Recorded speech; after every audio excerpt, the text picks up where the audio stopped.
मैंने कोई खून नहीं की, मैंने किसी को भी नहीं मारा, किसी को भी। मैं तो सिर्फ हादसे का फायदा उठा करके खुद को फांसी पे चढ़वाना चाहता था। मैं चाहता था कि पॉलिसी के पैसे मेरे बीवी बच्चों को मिल जाए और ये प्रॉब्लम सॉल्व। वैसे ही सब कुछ होते हैं क्या? रिश्ते कुछ नहीं होते। हाँ? बैठ बैठ बैठ बैठ जा, बैठ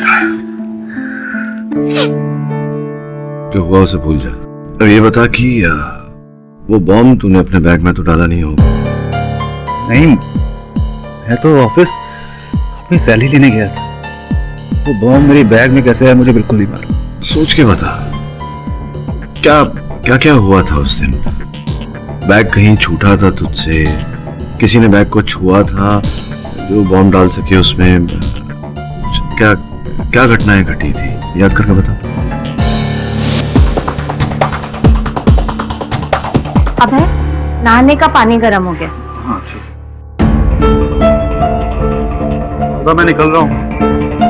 पापा भूलना नहीं है पेंसिल बॉक्स। नहीं भूलूंगा, पक्का।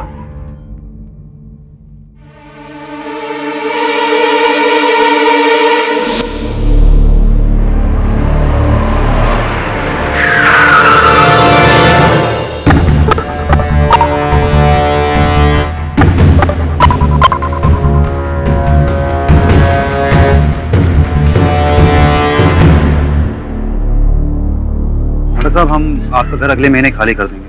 अरे जब तक चाहो रहो, भाड़ा भी जब मिले तब दे देना, लेकिन इसके बदले मेरा एक छोटा सा काम करना पड़ेगा। कौन सा काम? इस फ्लैट में मेरा कुछ सामान रखना है। कैसा सामान? ये पूछना तुम्हारा काम नहीं है। शुक्र मनाओ इस घर में अभी तक रहने दे रहा हूं तुमको। ठीक है, मैं शाम तक सोच के बताता हूँ।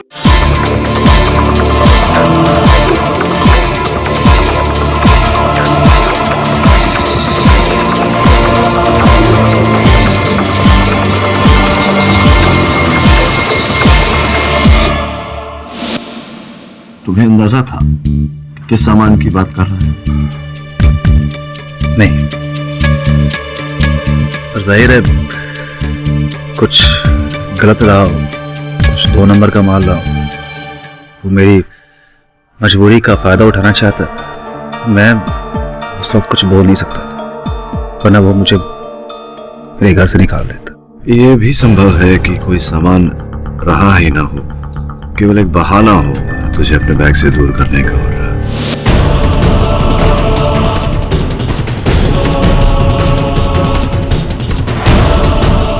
हो सकता है, लेकिन एक मरे हुए को मार के क्या फायदा? और होंडा की मिस्टर शाह से भी कोई दुश्मनी नहीं थी। फिर क्या हुआ था? उसके बाद घनशू भाई से मिलने गया था, जिनसे मैंने लाखों रुपए खर्च लिया था। ए रो, और टाइम मांगने को आया क्या? नहीं भाई, मैं एक डील लाया हूँ भाई। 30 लाख की मेरी इंश्योरेंस पॉलिसी है। अगर मैं मरता हूँ तो वो 30 लाख मेरी फैमिली को मिल जाएंगे। भाई आपके 8 लाख रुपए आपको आसानी से मिल सकते हैं। तो फिर तू मरता क्यों नहीं? बस उसी के लिए आया हूँ भाई। आप मुझे मार दीजिए। क्या? आप भाई लोग हैं, पैसों के लिए ये सब काम करते हैं। आपके पैसों के लिए क्यों नहीं मार सकते? भाई मैं मर जाऊंगा, मेरी फैमिली को 30 लाख रुपए मिल जाएंगे। आप मेरी बीवी से 8 लाख रुपए, 8 क्यों, आप 10 ले लीजिएगा उससे मेरे मरने के बाद। अच्छा महिला, मानना पड़ेगा तेरे को। मैं अपनी अक्खी लाइफ में तेरे जैसा नमूना नहीं देखा। इतने दिन से मैं तेरे को बोल रहा था कि तू मेरा पैसा नहीं देगा तो मैं तेरे को मार देगा, और आज तू मेरे को बोलता है कि मेरा पैसा तभी मिलेगा जब मैं तेरे को मारेगा, ताकि मैं तेरे को मार दे और कल को पुलिस को मालूम पड़े तो मैं सीधा जेल में है। नहीं नहीं बहुत छड़ा है तू, बहुत। अगर तेरे को मरने का ही है तो तू जाके मरना। ये पाप मेरे सिर पे क्यों डाल रहा तू? भाई है मैं, खूनी नहीं है। चल निकल, चल निकल, बोला ना तेरे को। भाई आपके पैसे। चमन, बैग इसके मुंह पे मार, दफा कर इसको यहाँ से। और उसके बाद तुम कहाँ गए थे? ऑफिस? नहीं, ऑफिस नहीं, मैं पेंसिल बॉक्स लेने गया था अपनी बेटी के लिए। हाँ, आप सही थे। उस दिन मैं कहीं मरने के लिए नहीं गया था, मुझे पेंसिल बॉक्स गिफ्ट करना था अपनी बेटी को। तो भैया एक जरा अच्छा सा पेंसिल बॉक्स देना 10 साल की बच्ची के लिए।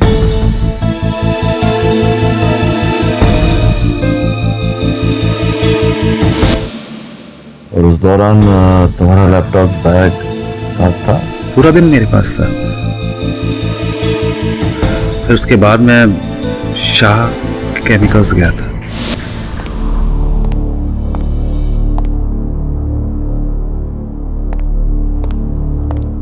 बॉस हैं क्या? है सर, पर दामोदरन साहब के साथ मीटिंग में। ठीक है, मैं रुकता हूँ। जरा सा बैग देखोगे? मैं वॉशरूम से आता हूँ।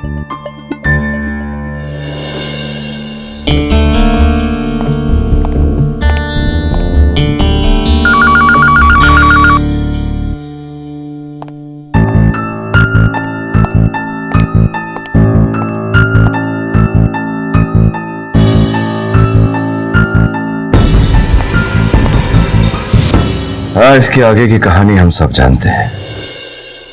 मतलब कुल मिला के या तो हांडा ने या घंशू ने या फिर बबलू ने वो बम तुम्हारे बैग में रखा।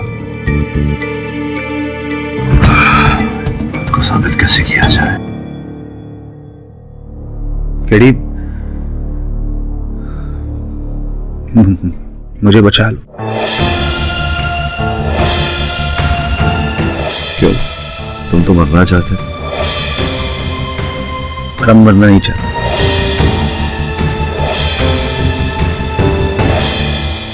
ठीक है, कोशिश करूंगा, एक शर्त पर। ये मामला निपट जाए, सब कुछ शेष हो जाए, तो ये आत्महत्या का भूत तुम अपने सर से उतारोगे। मर्दानगी समस्या का सामना करने में होती है मेरे दोस्त, जीवन से संघर्ष करने में होती है, डरकर भागने में नहीं। मैं वादा करता हूं, बस मुझे बचा।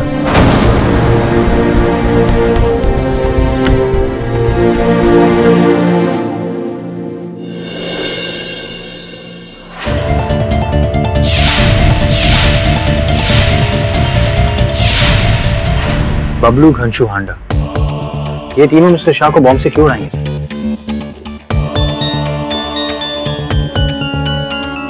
बबलू तो चलो मिस्टर शाह को जानता भी था, पर घंशू और हांडा ये दोनों तो मिस्टर शाह को दूर दूर तक नहीं जानते। हाँ, लेकिन अभय को तो जानते थे।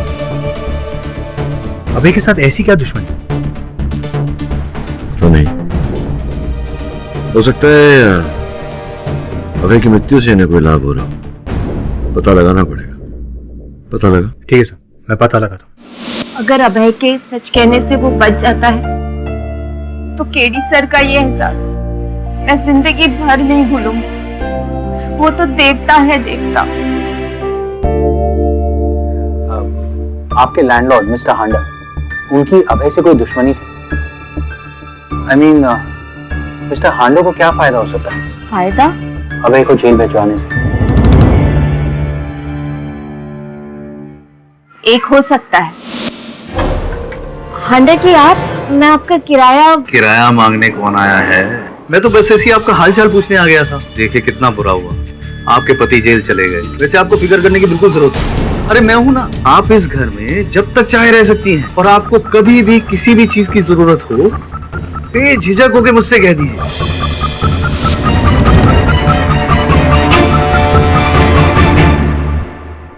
कमीना कहीं का।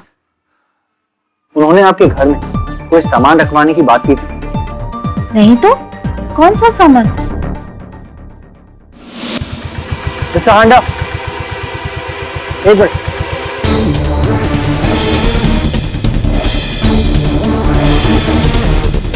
मिस्टर हांडा, मैंने सुना है कि निर्मल टावर्स में आपके पास भाड़े पर फ्लैट्स हैं। मुझे 2 BHK का फ्लैट चाहिए अपने लिए। हाँ हाँ, मिल जाएगा।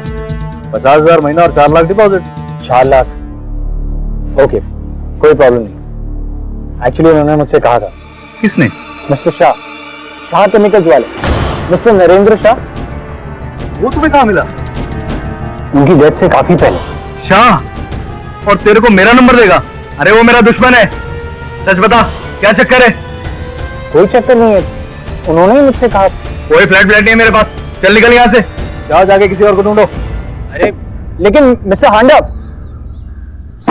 अरे हांडा साहब मेरी बात तो सुनिए, कोई चक्कर वक्कर नहीं है, मुझे अपने लिए बोला ना एक बार, इधर कुछ नहीं है, निकलो इधर से। कोई फ्लैट नहीं है, हटो।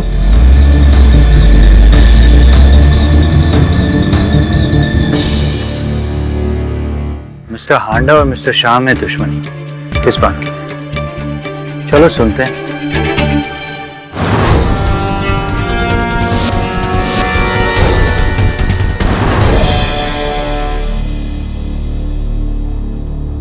हेलो घनसू भाई, वो नरेंद्र शाह वाला मामला सॉल्व हुआ कि नहीं? हाँ समझो हो गया। क्यों, टेंशन है क्या? घनसू भाई, मेरे पास लाइफ में हर जगह टेंशन ही टेंशन है। घनसू भाई, ये मामला अगर जो 2 दिन के अंदर सॉल्व नहीं किया तुमने, तो तुम अपना बाकी पैसा भूल जाना, समझे? 2 दिन क्या, आज ही हो जाए।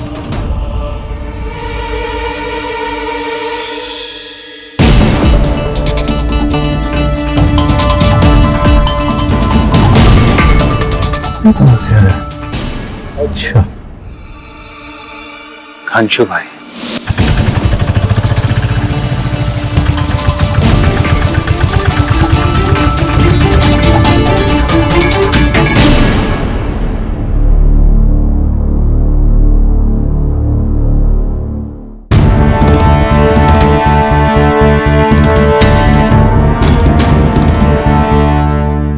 किधर किधर को जाना है? घनशू भाई से मिलने का।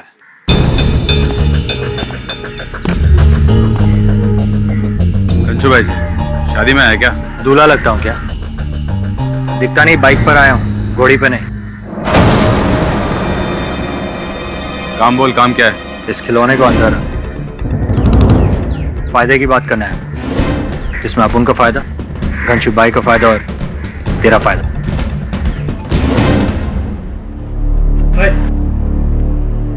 क्या है? शाबाश, हो गया काम। ये हांडा भी ना बेकार में ही डरता है। भाई ये लड़का अपनी गैंग में शामिल होना चाहता है। कौन है तू? कौन भेजा तेरे को? घनशू भाई, भेजा तो अपन को ऊपर वाले ने। अपन का नाम इकबाल छपरी है। अस्सलाम वालेकुम। वो क्या है ना, अपन ने आपका और आपका डेयरिंग के बारे में बहुत सुना है। अपन को बस एक बार अपनी गैंग में शामिल कर। घनशू भाई, आप जो बोलेगा ना अपन करेगा। धमकी, टोचनगिरी, हफ्ता वसूली, सब कुछ करेगा। 2 नंबर से लेकर 10 नंबर तक ये हाथ आपके लिए सब कुछ करेगा। बस एक बार, एक चांस दो बस। मैं पूरा छानबीन करने के बाद ही छोकरा लोग को अपने गैंग में भर्ती करता है। क्या भाई, तू छानबीन करो ना, अपन ने कहाँ रोका है? भाई इकबाल छपरी नाम है अपन का, पलटन गली में बड़ा हुआ। पहली चोरी 8 साल की उम्र में की, ठेले से अमरूद चुराया। 12 साल की उम्र में चाचा जान की पॉकेट मारी। 13 साल की उम्र में वो यार्ड है ना, वहां से रेल की ट्रैक चुराई। और 16 की उम्र में किनारे की दुकान लूटी। और हाँ, 20 साल की उम्र में वो सरकारी बैंक है ना, पूरा साफ। बस यही जब उनका बायोडेटा। ठीक है चमन जी, इसको ले तो जरा अंदर। और अगर जरा भी झूठ निकला ना। घनशू भाई, अपन झूठ नहीं बोलते हैं। बस एक बार अपन को चांस दे दो। एक बार आपका हाथ अपन के सिर पर आ जाए ना, तो अपन छोड़ेगा नहीं उन लोगों को। किसको? अरे वही शाह केमिकल्स वाले। लाखों का नुकसान करा दिया हमारे भाई का। अरे वही नरेंद्र शाह। तू नरेंद्र शाह को जानता है? अपन नहीं भाई, अपन का छोटा भाई जानता है। वो अपन के छोटे भाई का वो डीलरशिप कैंसिल करा दी, लाखों का नुकसान करा दी। अपन छोड़ेगा नहीं उसको। अब वो शाह केमिकल्स उसका छोटा भाई नचिकेत शाह देखता है ना, उसको भी फोड़ेगा भाई। लगता है अपुन का और तेरा दुश्मन एक ही है, और दुश्मन का दुश्मन बोले तो भाई। अगर तेरी छानबीन में सब कुछ ठीक ठाक निकला तो तू अपने गैंग के अंदर। शुक्रिया भाई, बहुत बहुत शुक्रिया आपका। हाँ बोल। जरा संभाल के। अरे एक लड़का आया था मेरे पास, शाह का नाम ले रहा था। क्या बोला? अरे उसने मेरी गाड़ी में माइक्रोफोन रख दिया और हमारी सारी बात सुन ली। देखने में कैसा था वो? देखने में तो यार अच्छे घर का लग रहा था। ठीक है, मैं सब संभाल लेगा। पक्का ना भाई? पक्का। क्या हुआ भाई, आप घूर क्यों रहे हैं?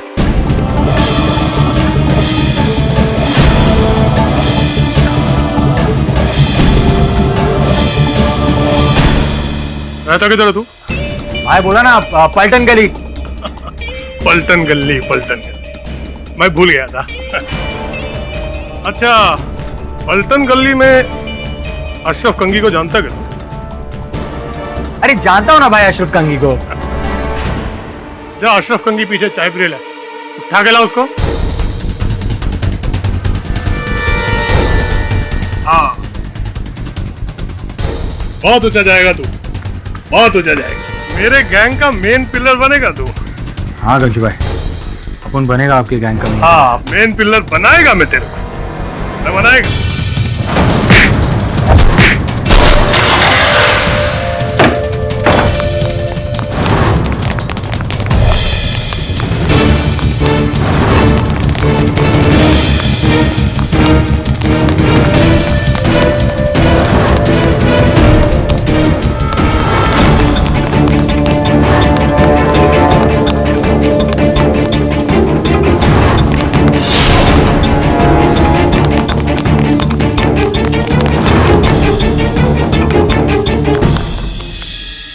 दामोदरन, ये सर कम से कम 3 करोड़ रुपए का घपला है।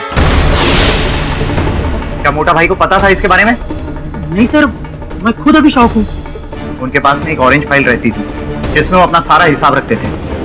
वो फाइल ले आओ, उसे इन अकाउंट्स के साथ टैली करेंगे तो पता चल जाएगा किसने चोरी की है। सर वो फाइल तो ब्लास्ट में जल गई। जल गई या जला दी गई? एक एक आदमी की खबर लूंगा मैं। मेरे भाई की मेहनत का पैसा था, इतनी आसानी से नहीं जाने दूंगा, समझ गए तुम? 3 करोड़ रुपए हैं। आगे क्या?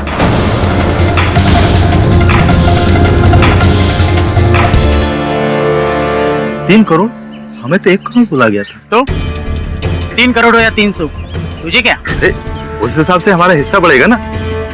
3 करोड़ यानी कि तिगुना। पागल हो गया क्या? पगलवा तो आपको हम देंगे, अगर तिगुना नहीं मिला तो। क्या नहीं देता पैसे? जो करना है वो कर ले, लेकिन एक बात याद रख, अगर मेरा नाम आया तो तू भी नहीं बचेगा, इसलिए अपनी औकात में रहे।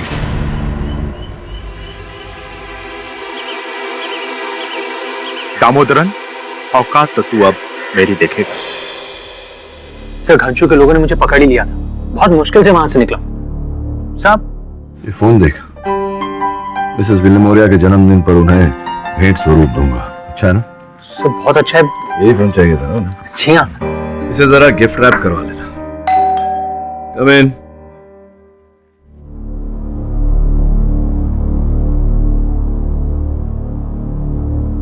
अरे आइए आइए मिस्टर बबलू पांडे, शाह केमिकल्स के प्यून। सर आपने तो पहचान लिया। बताइए यह कैसे आना हुआ? सर आपके लिए खासम खास खबर है। अच्छा, खासम खास खबर, बताइए। हाल है, क्या हो रहा है?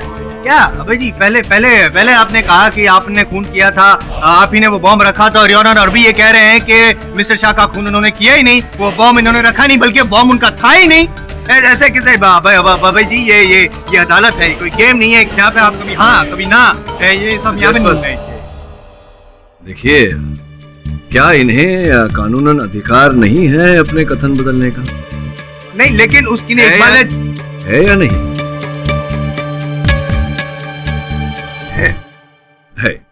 अब इनका कथन झूठा है ये आपको प्रमाणित करना है, और सत्य है ये मुझे प्रमाणित करना है। और इस कार्य में हमारी सहायता करने के लिए बबलू पांडे जी आएंगे अभी कटघरे में। साहब आज हमारा जमीर जाग गया है। यहाँ जो कुछ कहूंगा आज मैं सच कहूंगा सर। ये जो वहां बैठा है ना दामोदर, शाह कंपनी का अकाउंट मैनेजर साहब, एक नंबर का लुच्चा आदमी है साहब। साहब ऑफिस में ब्लास्ट होने के बाद इसने हमें 5,000 रुपया दिया, कहा कि तुझे ऑरेंज कलर की एक फाइल ढूंढनी है, उस फाइल से कुछ जरूरी काम है। तो क्या क्या जरूरी काम था उन्हें उस फाइल में? दामोदरन और हमारे मालिक मिस्टर शाह के बीच कुछ दिनों से टेंशन चल रहा था। हमारे साहब रोज पैसे का हिसाब मांगते थे। हिसाब मांगते थे? क्या क्या टेंशन था पैसों को लेकर? बोलते थे अकाउंट में घपला हुआ है, पैसा मिसिंग है, किधर है? हमने कई बार सुना चाय देते हुए। दामोदरन क्या है ये सब हैं? बार बार वही वो मिस्टेक्स, और हर महीने में तुमको पगार चाहिए टाइम पे। हाँ सर, लगता है तुम इस कंपनी के मालिक हो, मैं तुम्हारे लिए काम करता हूँ। हाँ मैं अकाउंटेंट हूँ, मैं सब चीज देखूंगा। क्या तुम्हें पगार किस बात की देता हूँ मैं? हाँ 1 तारीख को आ जाते हो, बस सैलरी चाहिए सर। एक दिन भी डिले हुआ तो बस। क्या है क्या ये टेली नहीं करते क्या? कहाँ गए इतने पैसे? Sorry sir. अरे लेकिन इतनी सारी मिस्टेक्स। फिर वो फाइल मिली? अब वो फाइल मिला मुझे, और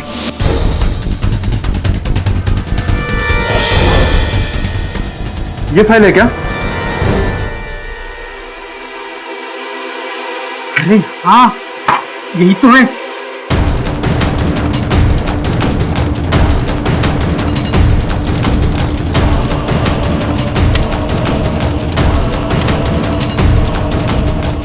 साहब 5,000 के लिए अपना जमीन नहीं बेच सकते।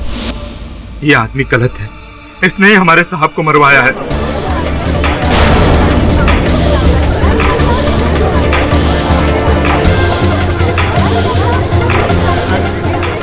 वो बम जी, मिस्टर शाह को किसने मारा ये तय करना अदालत का काम है, आपका नहीं। और दूसरी बात, वो जो बॉम्ब था वो मिस्टर दामोदरन की बैग से नहीं, अभय दामले की बैग से मिला है। जो भी हो ये बताइए कि जब अभय दामले जी ने प्रवेश किया दफ्तर में, उन्होंने अपना बैग आपको सौंपा था? कुछ क्षणों के लिए सौंपा था? जी हाँ। आपको क्या लगता है कि बैग में मैंने बॉम्ब डाला था? साहब आप चाहे तो सीसीटीवी कैमरे का फुटेज देख लीजिए साहब।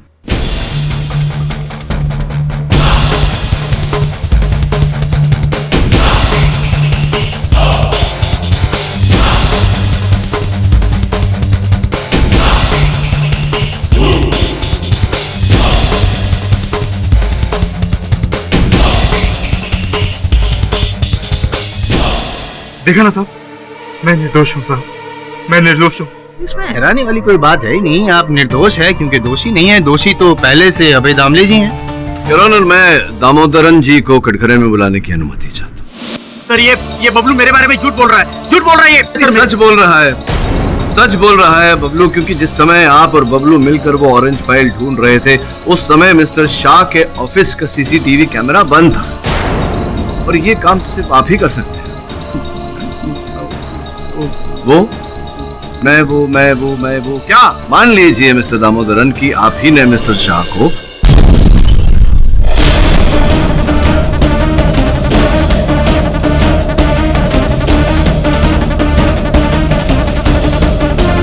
मैंने शाह केमिकल कंपनी में 3 करोड़ का घपला किया, लेकिन मिस्टर शाह को मैंने नहीं मारा। ये बात हम कैसे मान लें? ये बात हम कैसे मान लें दामोदरन जी?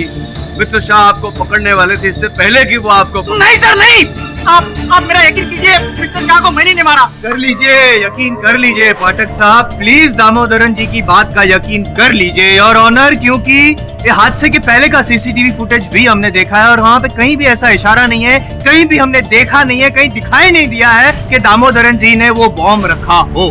हाँ वही तो, आप मिस्टर नचिकेत से पूछ लीजिए, वो भी तो उस दिन अपने भाई से मिलने आए थे। हाँ जी हाँ, उस दिन मैं मोटा भाई से मिलने उनके ऑफिस में गया था, लेकिन मुझे इस दामोदरन पर शक है। मोटा भाई हमेशा कहते थे कि इसकी नीयत में खोट है। शक तो आप पर भी हो सकता है मिस्टर नचिकेत, भी अब आपके भाई के देहांत के बाद उनकी ये 80 करोड़ की कंपनी, ये सब आपकी होगी।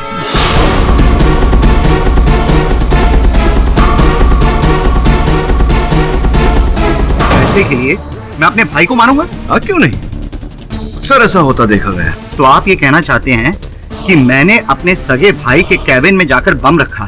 संभव है। आप सीसीटीवी फुटेज देख लीजिए, आपको पता चल जाएगा। मैं सिर्फ वहां पर आधे घंटे के लिए था।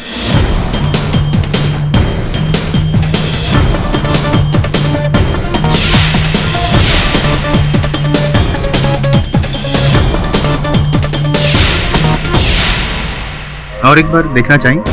नहीं, क्योंकि मुझे तो कहीं नहीं दिखा कि नचिकेत जी ने वो बैग वहां पे खोला, उसमें से बॉम्ब निकाला और फिर टेबल के नीचे रखा। ये जो बैग हमने देखा यहाँ, ये इस समय कहाँ है नचिकेत जी? कार में। योर ऑनर, मैं अदालत से अनुरोध करता हूँ कि इनका वही ब्रीफकेस इनकी गाड़ी से मंगवाया जाए। क्या कोड है आपका? 911।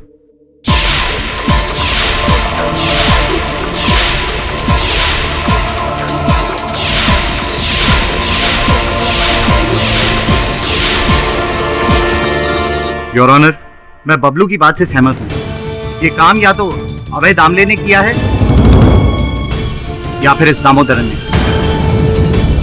ये भी संभव है योर ऑनर के ये कार्य किसी तीसरे ने ही किया। योर ऑनर, मिस्टर हांडा अभय दामले के मकान मालिक हैं? जी।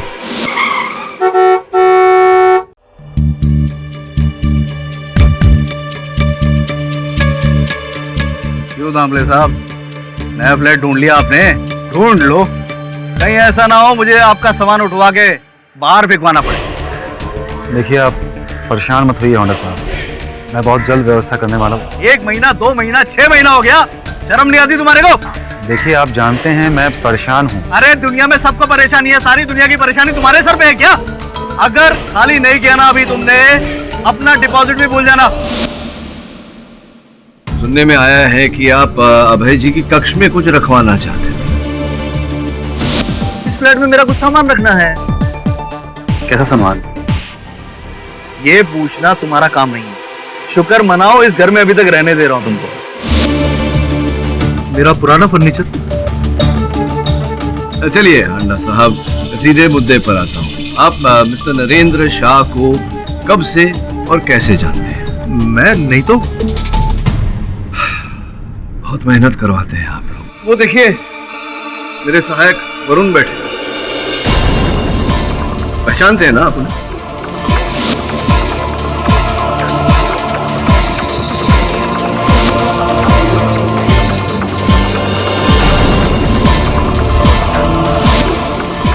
अब बताइए जल्दी जल्दी कि आप मिस्टर शाह को कब से और कैसे जानते हैं? एक्चुअली सर, वाशी में एक बहुत बड़ा प्लॉट है, वो मैं खरीदने की कोशिश कर रहा था, लेकिन मिस्टर शाह का वहां पर कब्जा था और वो उसे छोड़ने को तैयार नहीं थे। वो छोड़ने को तैयार नहीं हो रहे थे, इसीलिए उस प्लॉट को खाली करवाने के लिए आपने घनशू जी की सहायता ली। घनशू जी की सहायता ली जी।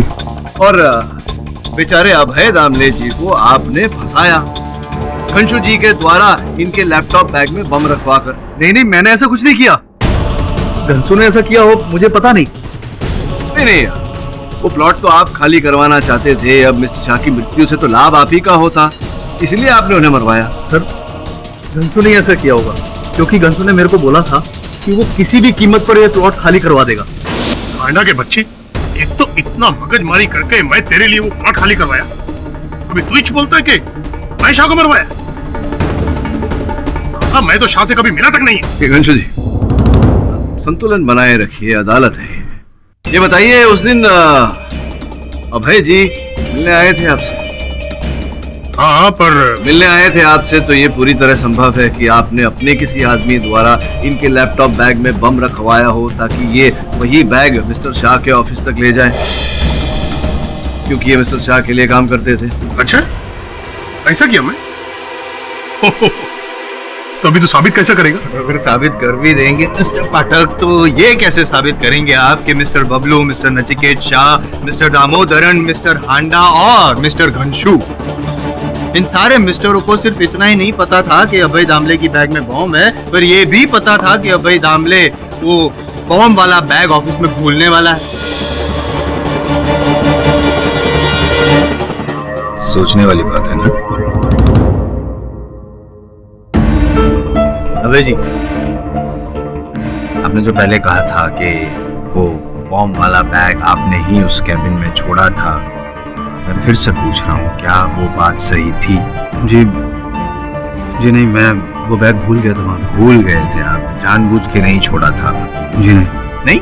जी नहीं। तो फिर इसका मतलब तो ये हुआ कि मैंने अभी जितने भी मिस्टरों के नाम लिए यहाँ पे, उनमें से किसी को भी पता था कि आप बैग भूलने वाले हैं?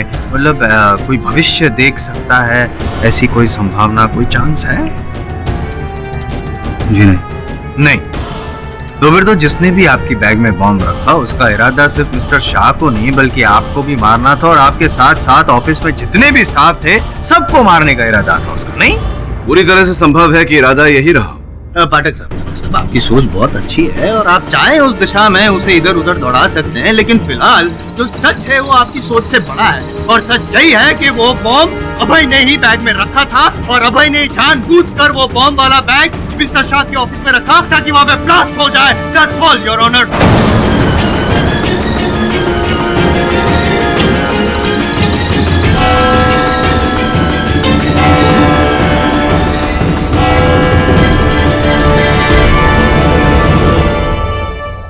अगर मैंने पहले ही कबूल किया होता कि मैं निर्दोष हूं तो बात इतनी आगे बढ़ती ही नहीं।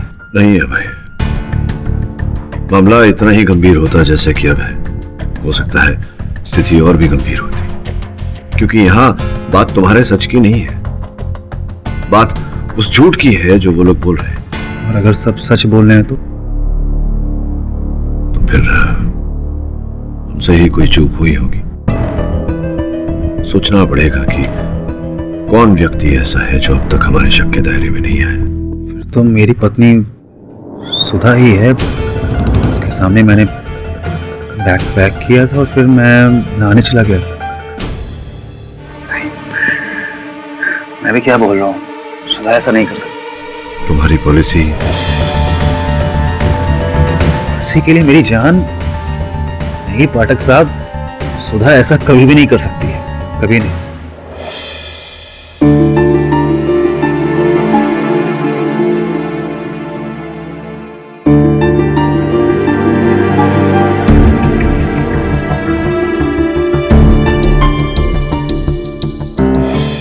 नचकेत भाई, आपके भाई के हादसे के बारे में सुनकर मुझे बहुत बुरा लगा। ये हादसा नहीं था अनिकेत भाई, एक सोची समझी साजिश थी जिसका शिकार मेरा भाई बना है। मैंने न्यूज़ में सुना अभय दामले के बारे में।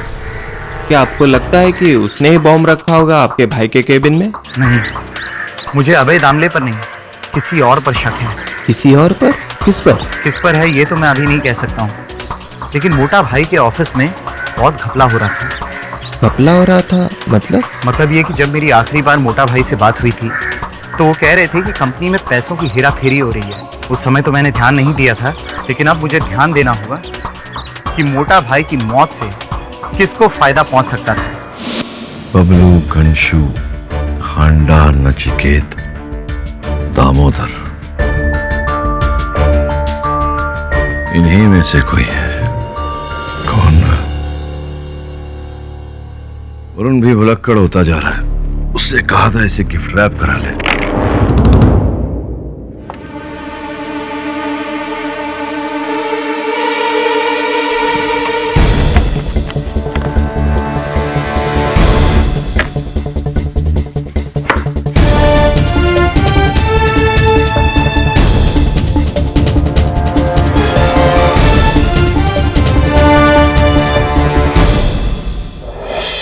अदालत की कार्रवाई शुरू की जाए। योर ऑनर, सर्वप्रथम मैं अपने किए हुए भूल के लिए क्षमा प्रार्थना करता हूँ। क्या बात, मुझे अच्छा लगता है पाठक साहब, ये जो नेचर है ना आपकी, मॉडेस्टी है, रियली लाइक इट। गलती होती माफी मांग लेते हैं, वही गलती ना अभय को बेगुनाह मानने वाली गलती ना? नहीं, वो भूल जो केवल मुझसे नहीं आपसे भी हुई, मतलब हम सब से हुई। वो भूल योर ऑनर, ये सोचने की भूल कि वो बम जो उस दिन मिस्टर शाह के दफ्तर में फटा वो अभय दामले के बैग में था, लैपटॉप बैग। वास्तविकता में योर ऑनर वो बम इनके बैग में था ही नहीं।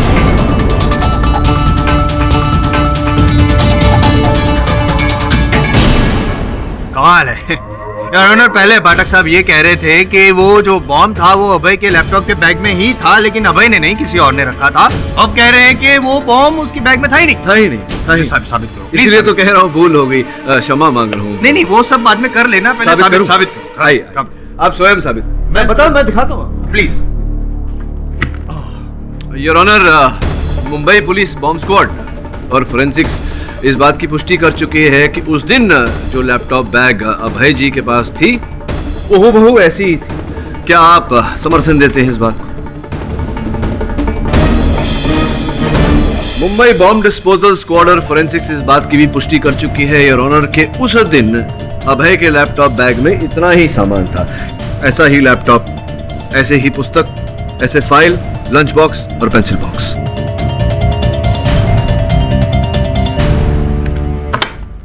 जयसवाल साहब, बॉम्ब। ये क्या मतलब मुझे बॉम्ब दे रहे? जयसवाल साहब, नकली है,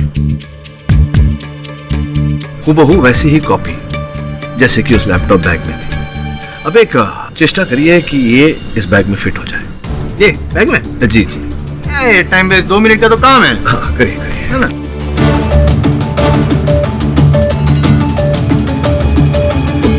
नहीं, ये तो उस दिन थी बैग के अंदर। इसके होते हुए आपको बम, ये इसके होते हुए ना। हाँ, और क्या जिप, क्या बोल रहे थे? जिप बंद करना है। जिप भी बंद करना है। सीसीटीवी में इनके लैपटॉप। हाँ, देखा बंद था ना, तो वो करके दिखाता हूँ ना मैं आपको।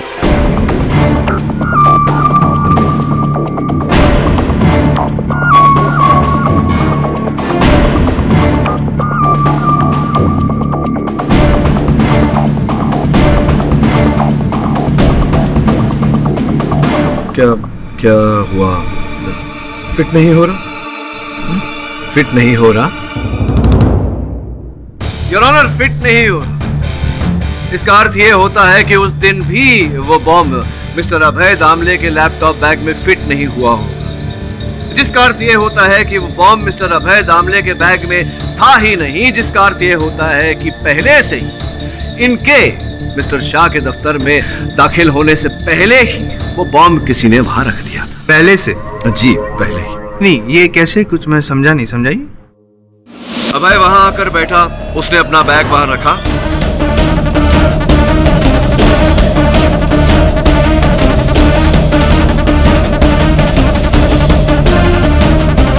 और बैग वहां भूल कर चला गया। कुछ देर बाद बॉम्ब का टाइमर पूरा हुआ और वो फटा, क्योंकि बैग उसके एकदम निकट सबसे ज्यादा चीथड़े बैग के उड़े। राख की गर्मी से बैग के हिस्से और बॉम्ब के हिस्से एक दूसरे से चिपक गए, जिससे कि बॉम्ब स्क्वाड वालों को लगा कि बॉम्ब उसी बैग में रखा गया। जी योर ऑनर, और ऐसा सोचना यही हमारी भूल थी। सोचने वाली बात है। चलो मान लेते हैं आप जो कह रहे हैं वो सच है, लेकिन एक सच आपको भी मानना पड़ेगा पाठक साहब। वो सीसीटीवी कैमरा वाला सच, सिक्योरिटी कैमरा योर ऑनर, उसमें हमने किसी भी इंसान को, अभय दामले के अलावा किसी भी इंसान को कैबिन में एंटर करके वो बॉम्ब रखते हुए नहीं देखा। अब सोचने वाली बात है कि अगर अभय के बैग में बम नहीं था तो बम उनके हाथों में रहा होगा, और सीसीटीवी कैमरा में तो कहीं पर भी इनके हाथों में बम नहीं नजर आया, तो फिर बम आया कहां से? योर ऑनर, वो बम मिस्टर शाह के कैबिन में अभय ने नहीं, किसी और ने रखा। किसने? दामोदरन? मिस्टर दामोदरन ने नहीं। दामोदरन नहीं तो कौन था? वो प्यून बबलू जो चाय अरे नहीं जयसवाल साहब, सुन लीजिए, कोई और ही था। और कौन? मिस्टर शाह के छोटे भाई mister Nachiket Shah.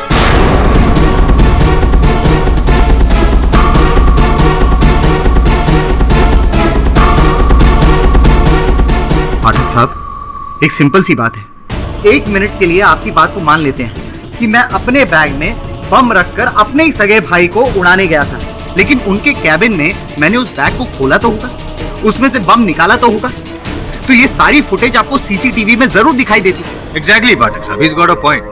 Your honour, CCTV camera footage देखा हमने पहले भी, कहीं भी हमको दिखा नहीं है कि नचिकेत जी वो बैग लाए, उन्होंने खोला, बॉम्ब निकाला, रखा, बैग बंद किया, नथिंग एट ऑल पाठक साहब। बहुत बुरी आदत है इनकी, बिना सुने ही टोक देते हैं।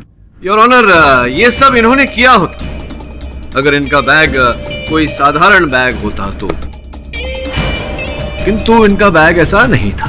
क्यों? ठीक कह रहा हूं मैं मिस्टर शाह। क्या मतलब है आपका? साधारण बैग नहीं था? कहना क्या चाहते हैं आप? साधारण बैग नहीं था मतलब बैग साधारण नहीं था, कुछ खास था उस बैग में, और एक खास दुकान से आपने लिया था। कौन सी दुकान से लिया था? Sunny leather fashion, Dharavi east. नहीं, वो नहीं। वैसे 2 बैग आपने लिए थे, एक बैग साधारण था, दूसरा कुछ खास। योर ऑनर, उस बैग की खासियत को, उस बैग की विशेषता को मैं चाहता हूं कि सनी लेदर फैशंस के मालिक शहाबुद्दीन जी आकर हमें बताएं। आइए शहाबुद्दीन जी, आइए। योर ऑनर, अनुरोध करता हूं मैं अदालत से कि शहाबुद्दीन जी को यहीं इस बैग की खासियत दर्शाने का अवसर दिया जाए और इनकी बातों को दस्तावेज में दर्ज भी किया जाए। अनुमति। योर ऑनर, ये शहाबुद्दीन जी हैं, सनी लेदर वर्क्स के मालिक। हाँ सर, मिस्टर नचिकेत के लिए ऐसे दोनों बैग मैंने बनवाए थे, एक साधारण और एक खास। शहाबुद्दीन जी, न्यायाधीश महोदय को इस बैग की खासियत के बारे में बताइए। इसमें एक खासियत है, इस हैंडल के पास एक बटन है जो दबाते ही नीचे वाला हिस्सा बाहर आता है और अंदर का माल सब बाहर आ जाता है बिना बैग खोले।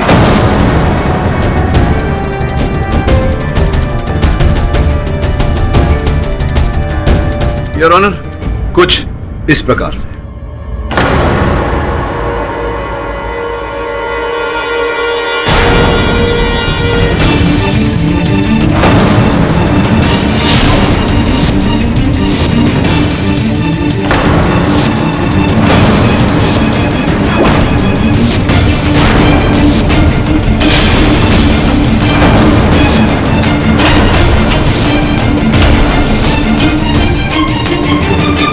हाँ तो मिस्टर नचिकेत शाह जूनियर, कुछ कहना चाहते हैं या मैं आगे स्पष्ट कर दूं?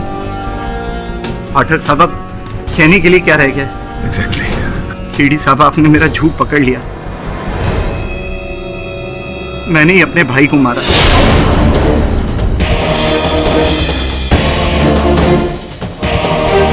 ताकि उनका करोड़ों का बिजनेस मेरा हो सके।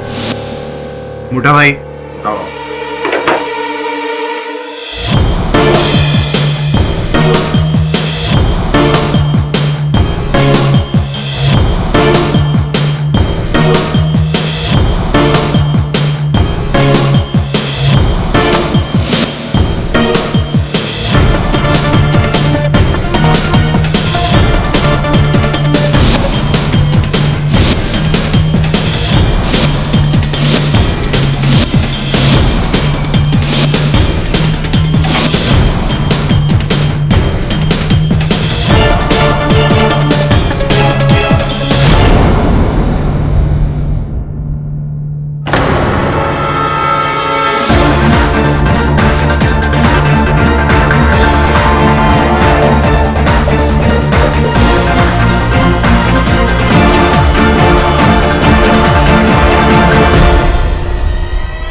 The defense rests, Your Honor.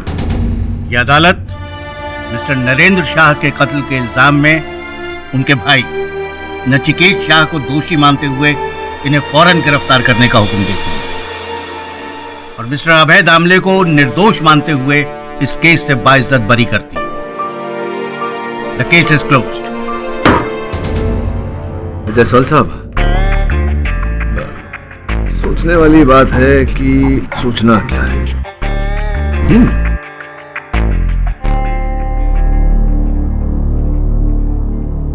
अरे हाथ मत जोड़ो, हाथ मिलाओ, बधाई हो। अरे अभय, तुम्हारी बात चल रही थी एक मित्र के साथ।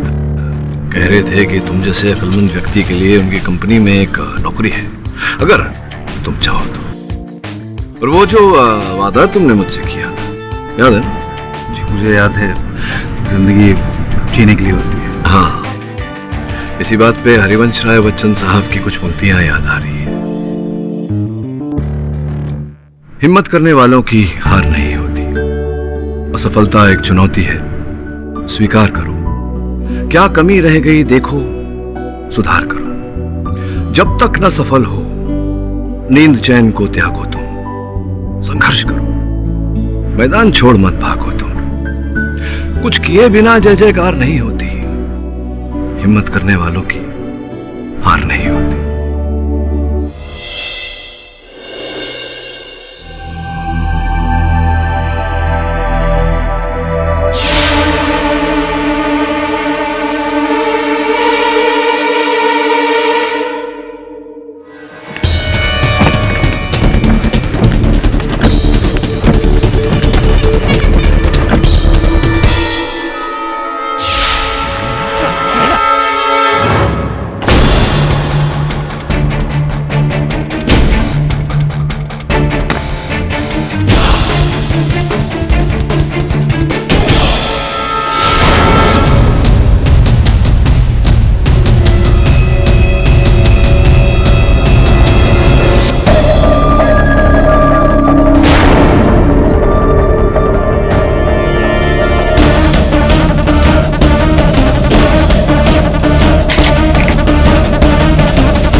ये बक्सा कैसे खुला पड़ा है?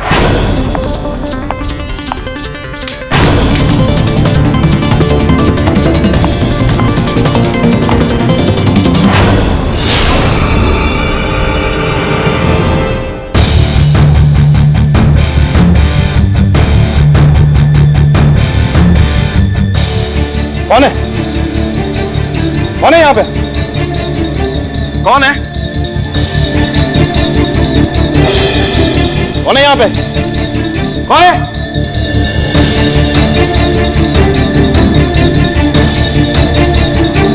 कौन है यहाँ पे?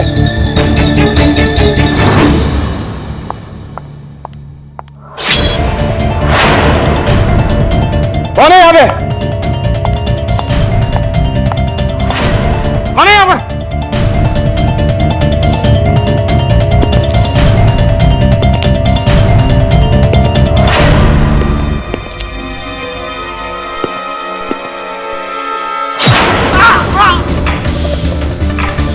कौन हो तुम? अरे मत मारो मुझे! कौन हो तुम? अरे नहीं नहीं बस प्लीज, जो चाहिए वो ले लो तुम, मुझे मत मारो।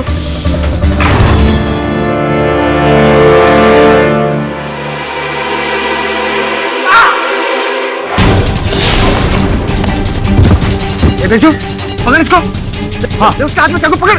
ए रुक! जो पकड़ के रख इसको। हाँ, शायद कुछ किया इसने। अब मैं अंदर लेकर आता हूँ। हाँ गुप्ता जी, क्या कर रहा था अंदर तू? कुछ नहीं किया। मोहन जी, मोहन जी, मोहन जी, बच्चा! मोहन जी का छोड़ो ये बच्चा!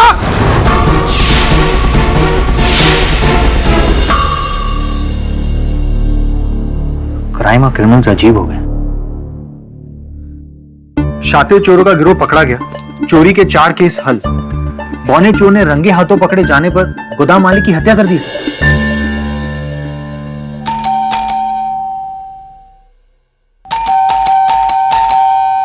यही केस आया है। साबित यकीन के साथ कैसे कह सकते हैं? क्योंकि जब हम किसी घटना के बारे में बात कर रहे होते या अखबार में उसकी खबर पढ़ रहे होते या टीवी पर उसकी खबर देख रहे होते तो वही केस चलकर हमारे पास आता है। सर इससे बिलेमौरे भी तो हो सकती है। जिस तरह से घंटी बजी है, जितनी तेज घंटी बजी है, उससे स्पष्ट होता है कि जिस व्यक्ति ने घंटी बजाई वो बहुत ही परेशान है, केस लेकर आया है, किसी अपने को बचाने आया है। शायद इस बोने के पिताजी होंगे। जा देख।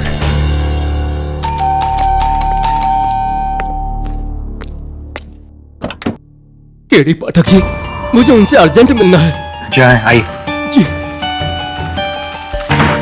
केडी साहब, केडी साहब, मेरे बच्चे को बचा लीजिए। उसको खून के इल्जाम में पुलिस ने पकड़ लिया साहब। बैठिए, बैठिए। यही है आपका बेटा? हाँ हाँ केडी साहब, यही मेरा बेटा है।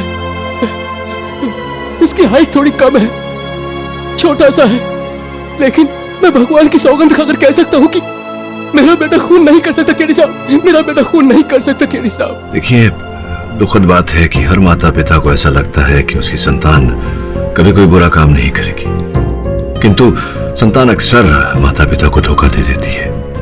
हो सकता है आपके बेटे ने ऐसा कुछ किया। मेरे बेटे ने बचपन में बहुत दुख झेले केडी साहब।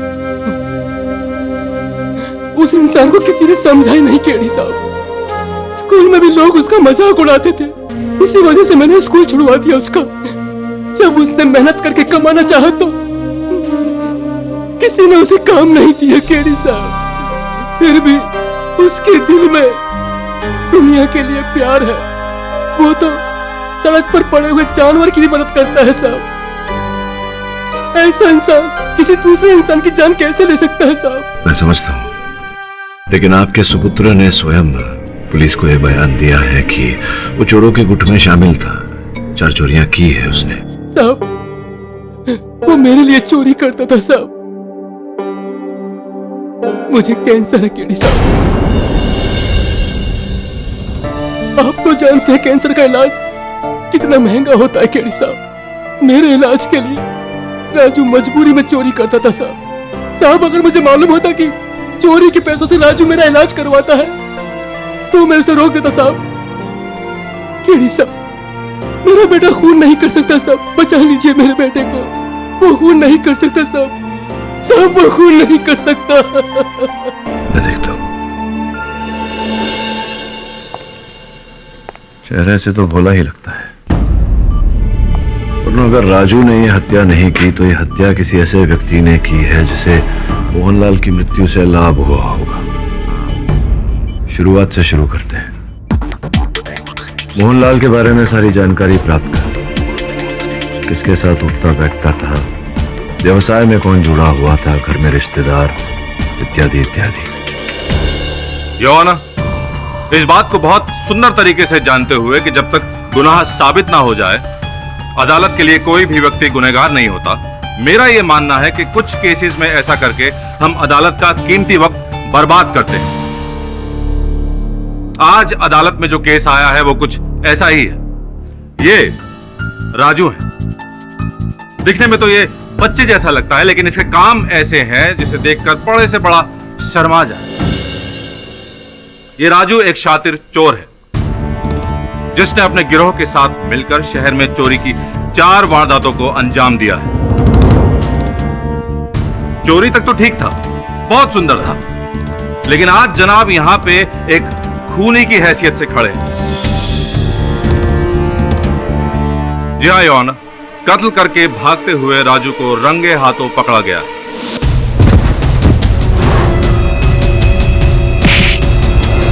और राजू की दी हुई जानकारी के आधार पर पुलिस ने इसके गिरोह को भी गिरफ्त में ले लिया। योर ऑनर, राजू गोदामों को अपना टारगेट बनाता था। गोदाम में माल सप्लाई करने वाले लोग राजू के खबरी होते थे और राजू अपने छोटे होने का फायदा उठाकर बॉक्स में छुप जाता था और फिर डिलीवरी देने वाले लोग बड़ी ही सफाई से उस बॉक्स को गोदाम के अंदर छुपा देते थे।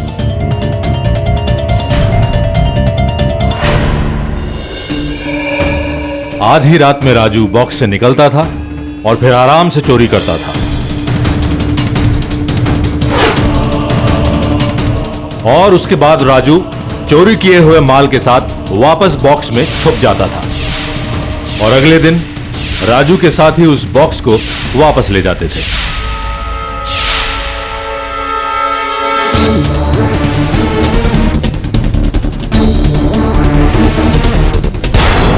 योना, ये बहुत ही बढ़िया प्लान था जो कि 4 बार बिल्कुल सक्सेसफुल रहा, लेकिन 5वीं बार मालिक के अचानक गोदाम में वापस आ जाने की वजह से गड़बड़ हो गई। गोदाम मालिक मोहन लाल ने इसे पकड़ने की कोशिश की तो इसने बड़ी निर्दयता के साथ उनकी हत्या कर दी।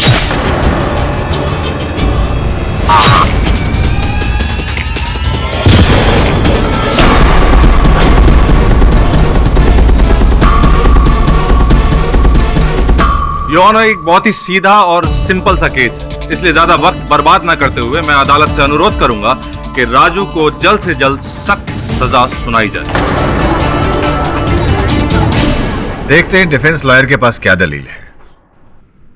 योर ऑनर, मैं मानता हूं कि मेरा मुवक्किल राजू व्यवसायिक रूप से एक चोर है, किंतु यह मुकदमा चोरी का नहीं, हत्या का है।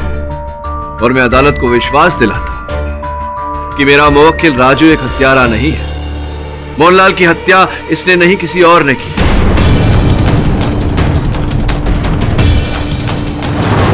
ये कैसी बेतुकी बात कर रहे हैं आप केडी साहब?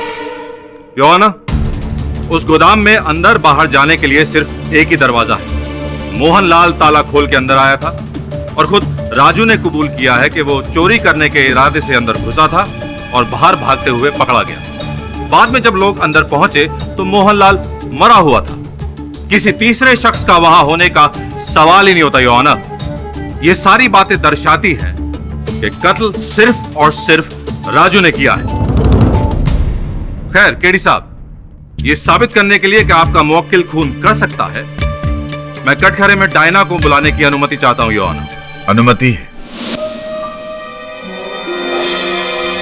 डायना, तुम राजू को कैसे जानती? सर, राजू और मैं, हम दोनों एक साथ सर्कस में काम करते थे। ओह, बहुत खूब, बहुत खूब। यानी कि राजू सर्कस में जोकर का काम करता था। राजू सर्कस में जोकर होने के साथ साथ मौत के घेरे में चाकू भी चलाता था। ओह माय गॉड, मौत का घेरा खतरनाक खेल है काफी। पर राजू चाकू चलाने में माहिर था। क्या कभी ऐसा हुआ कि राजू के फेंके हुए चाकू ने तुम्हें घायल किया? जी, एक बार ऐसा हो चुका है। दुर्घटनावश या राजू ने जानबूझकर ऐसा किया? सर, ये तो मैं नहीं कह सकती, पर हाँ, उस दिन शो से पहले मीरा और राजू का झगड़ा जरूर हुआ। डायना, उन्हें मुझसे लफड़ा करके अच्छा नहीं किया। अब देख तू मैं क्या करता हूँ।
जज साहब, हाँ, हमारा उस दिन झगड़ा जरूर हुआ था, लेकिन जज साहब, इसका ये मतलब नहीं कि मैंने जानबूझ के डायना को घायल किया,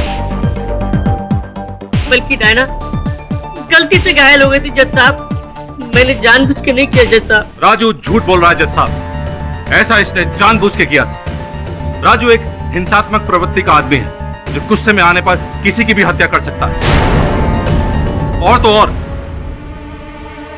ये वो चाकू हैं जिससे मोहनलाल की हत्या की गई थी।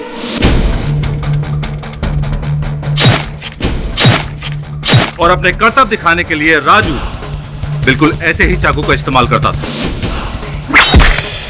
योर ऑनर, मैं अभियोग पक्ष महोदय को ये स्मरण करा दूं कि इस चाकू पर मेरे मुवक्किल राजू के उंगलियों के निशान उपस्थित नहीं है।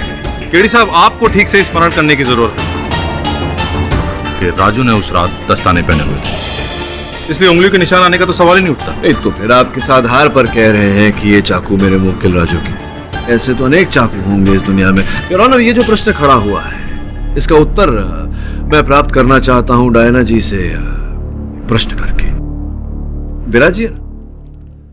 तो डायना जी, ये जो घटना आपके साथ घटी उसके पश्चात क्या कोई और घटना ऐसी घटी जहां राजू ने आप पर हानिकारक कोई प्रयास किया, आपको हानि पहुंचाने? कुछ हुआ ऐसा?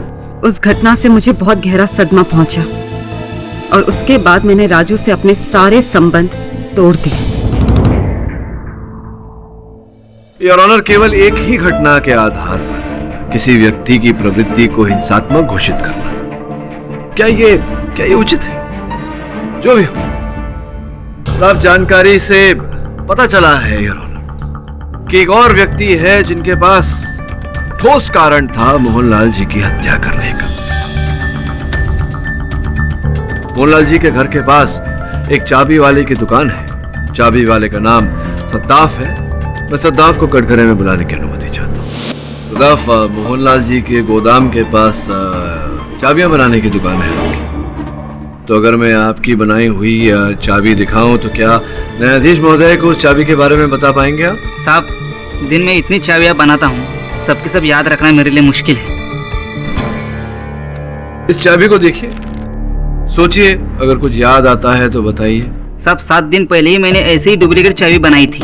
ऐसी एक चाबी आपने बनाई थी 7 दिन पहले? अच्छा, और कुछ याद है? साहब, मैंने इस चाबी के साथ एक छोटी चाबी बनाई थी। इस चाबी के साथ आपने एक छोटी सी चाबी और बनाई थी। और ये दोनों चाबियां आपसे कौन व्यक्ति बनवाने आए थे? आप उन्हें पहचान पाएंगे? क्या वो व्यक्ति इस समय अदालत में है? देखिए।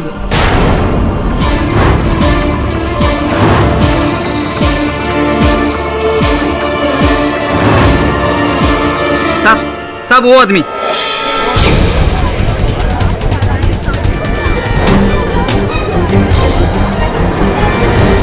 तो प्रकाश जी, न्यायाधीश महोदय को बताएं कि मोहनलाल जी के साथ क्या संबंध था आपका? वो मेरे बड़े भाई थे। सगे नहीं, सौतेले। क्या फर्क पड़ता है? फर्क तो पड़ता है, बहुत बड़ा फर्क पड़ता है। और पड़ा कि जो मोहनलाल जी के साथ जो मनमुटाव चल रहा था, किस कारण से? बताइए न्यायाधीश। प्रकाश जी बताइए। मैं गोदाम में अपना हिस्सा बेचना चाहता था और मोहन मुझे ऐसा करने नहीं दे रहा था। जज साहब, गोदाम हमारे पिताजी ने बनवाया था। अब गोदाम में मेरा कोई हिस्सा है कि नहीं? आपका हक है, लेकिन अपना हक पाने के लिए आपने कानून की सहायता क्यों नहीं मांगी? क्योंकि पेपर्स मोहन के पास थे। अच्छा। तो कागजात पाने के लिए आपने गोदाम की नकली चाबियां बनवाई और फिर उन चाबियों की सहायता से आप उस रात गोदाम में दाखिल हुए कागजात पाने के लिए और अपने सौतेले भाई से बदला लेने के लिए।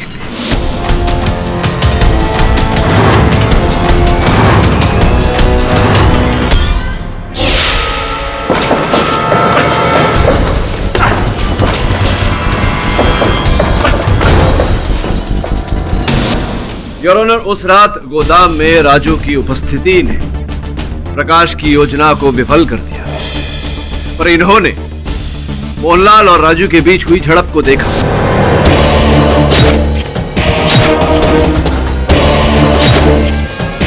और जैसे ही राजू मोहनलाल को घायल करके गोदाम से बाहर भागे, ये नीचे गए मोहनलाल के पास और इन्होंने,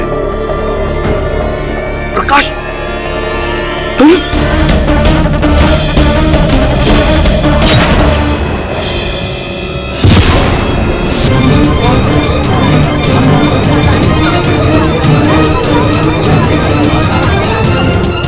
नहीं, मैंने ऐसा कुछ नहीं किया जज साहब।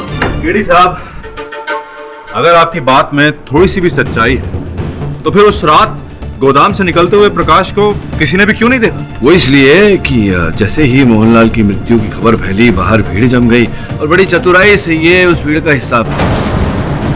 योर ऑनर, पुलिस सूची के अनुसार प्रकाश जी वहां उपस्थित थे। इन्होंने मोहनलाल जी के शव की शिनाख्त भी की, इन्होंने अपना बयान भी दिया। तो केवल इतना ही नहीं, इन्होंने कागजात भी वहां से चुराए। ऑब्जेक्शन योर ऑनर, प्रकाश ने पेपर्स चुराने के लिए गोदाम और तिजोरी की नकली चाबी बनवाई थी। अगर उसे मोहनलाल का कत्ल करना ही होता तो फिर वो ये सब क्यों करता?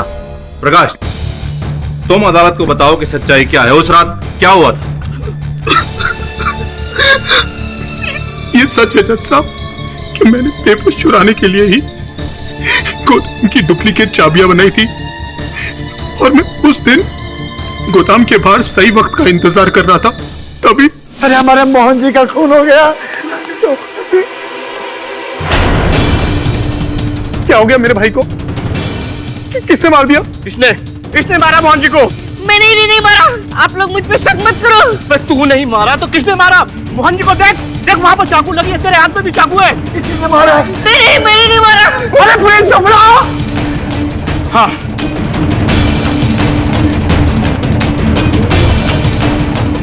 फोन करो पुलिस को, जल्दी से करो, आ जाओ ना।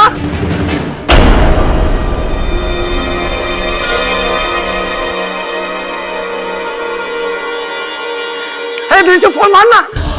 मेरे भाई को मार दिया। किसने मेरे भाई को मार दिया? अरे कोई पुलिस को फोन करो। अरे बुलाओ कोई तो। देखना भागने ना पाए, मेरे भाई को मार दिया। अरे हाँ, मैंने पेपर्स चुराए लेकिन मैंने खून नहीं किया, मैं कातिल नहीं हूँ।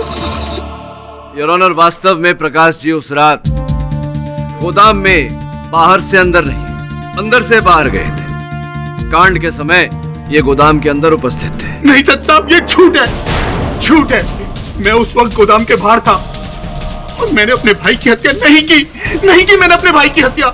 केडी राजू को बचाने के लिए सब इल्जाम मुझ पर मर रहा है। योर ऑनर, मैं केडी साहब की तसल्ली के लिए महेश गुप्ता जी को, जिनकी गोदाम के ठीक बगल में बर्तन की दुकान है, उन्हें कटघरे में बुलाने की अनुमति चाहता हूं। इजाजत है। गुप्ता जी, आप वो सबसे पहले व्यक्ति हैं जिसने उस रात राजू को गोदाम से निकल के भागते हुए देखा था। मोहनलाल के मृत शरीर को भी सबसे पहले आप ही ने देखा था। क्या आप हमें ठीक से याद करके बता सकते हैं कि उस रात प्रकाश गोदाम के अंदर से बाहर निकला था या कहीं बाहर से अंदर गोदाम में गया था? वो बाहर से आया था शायद। गोदाम के अंदर तो हम पहुंचे थे और उस वक्त अंदर कोई नहीं था साहब। हाँ, हो सकता है कि जिस समय आपने प्रवेश किया गोदाम में, प्रकाश जी पहले से ही वहां उपस्थित थे, छिपे हुए थे, आपको दिखाई नहीं दिए। हो सकता है। नहीं साहब, गोदाम के अंदर कोई नहीं था उस वक्त। नहीं, ये आप इतने विश्वास से कैसे कह सकते हैं? साहब, उस रात जब मैं अंदर पहुंचा तो मोहन जी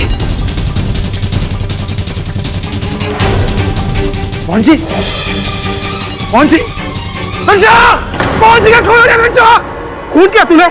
चल नहीं, चल खून हो गया। मोहन जी को मार दिया। किसने मारा है? नहीं, मैंने खून नहीं किया। अबे तू नहीं किया तो कौन किया? नहीं, मैंने नहीं किया। गुप्ता जी, पुलिस को बुलाइए, पुलिस को बुलाइए। गुप्ता जी, बचाएगा नहीं तू।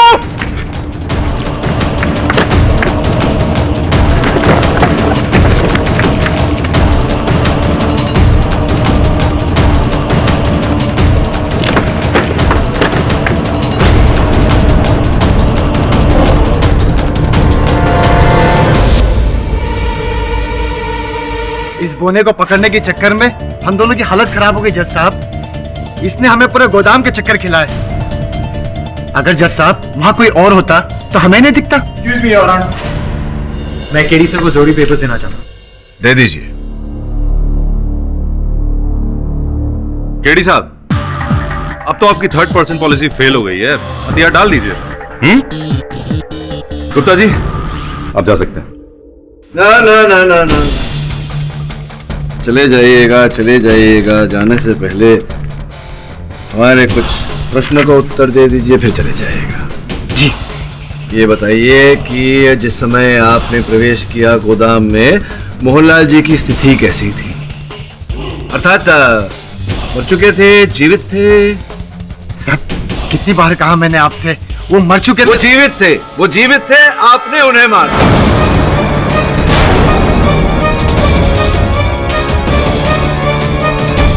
Objection your honour. केडी साहब, गुप्ता जी क्यों मारेंगे मोहनलाल को? गुप्ता जी के पास मोहनलाल को मारने की क्या वजह हो सकती है? उचित प्रश्न भरद्वाज साहब। ये जो दस्तावेज मेरे हाथ में है, ये गुप्ता जी को ठोस उद्देश्य देते हैं मोहनलाल जी की हत्या करने का। हाँ, तो जरा बताइए हमारे अभियोग पक्ष महोदय को कि कुछ दिनों पहले मोहनलाल जी के साथ आपकी झड़प हो गई थी, बात हाथापाई पे आ गई थी, बात हाथापाई पे आई थी, याद नहीं आ रहा? मैं बता देता हूँ योर ऑनर। गुप्ता जी की जीविका का एक ही साधन है इनकी वो बर्तन की दुकान जो मोहनलाल जी के गोदाम के बगल में उससे लगी हुई है, जिसे मोहनलाल जी हड़पना चाहते थे। सही कह रहा हूँ मैं? हड़पना चाहते थे, हड़पना चाहते थे आपकी दुकान ना मोहनलाल जी? हाँ। तो पकड़ इसको, उसके हाथ में चाकू पकड़, जो पकड़ कर रख इसको, शायद कुछ किया इसने। अब मैं अंदर देख कर आता हूँ। मोहन जी, गुप्ता,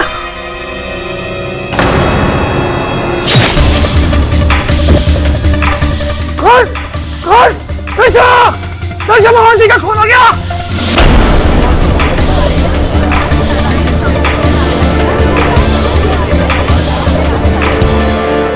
एक मिनट।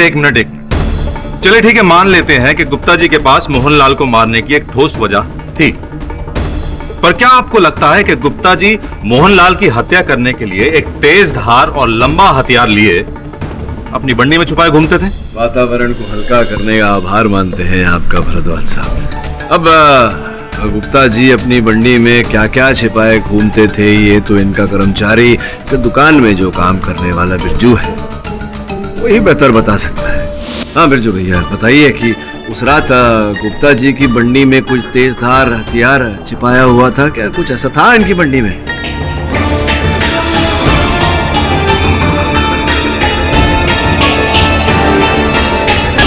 इनकी बंडी में कुछ था? जी उनकी बंडी में। हमें छोड़ दीजिए दोस्त साहब, हमने कुछ नहीं किया, हम गरीब आदमी हैं। क्या था इनकी बंडी में? क्या था इनकी बंडी में? जी उनके पास चाकू था। चाकू था? अरे चाकू था, अपने शोर शिकने लगे गए थे। हाँ साहब, आपको जो कुछ भी कहना है कटघरे में आके कहिए। जैसे आप, चाकू तो हमने अपने सुरक्षा के लिए रखा था, और रहा सवाल दुकान का, तो हमने मोहन जी को बेच दी थी। 3 दिन पहले उन्होंने हमसे दुकान खरीदी थी, जिसका हमें पैसा भी दे दिया था, और हमें 1 महीने की मोहलत दी थी कि आप दुकान हटा देना। हमने पड़ोस में दुकान भी खरीद ली। अभी आप ही बताइए, हम मोहन जी का खून क्यों करेंगे? क्यों करेंगे साहब? हमने खून नहीं किया। हाँ तो केडी साहब, जब मोहनलाल जी ने गुप्ता जी की दुकान खरीद ही ली थी, तो फिर आपके मुताबिक ऐसी कौन सी ठोस वजह हो सकती है कि गुप्ता जी मोहनलाल का खून कर दे? जज साहब, अब तक हम सब बहुत सुंदर तरीके से समझ चुके हैं कि उस रात गोदाम में बाहर से कोई भी नहीं आया था। जिस व्यक्ति ने भी कत्ल किया वो उस वक्त गोदाम में ही मौजूद था, और वो व्यक्ति राजू के अलावा और कोई नहीं।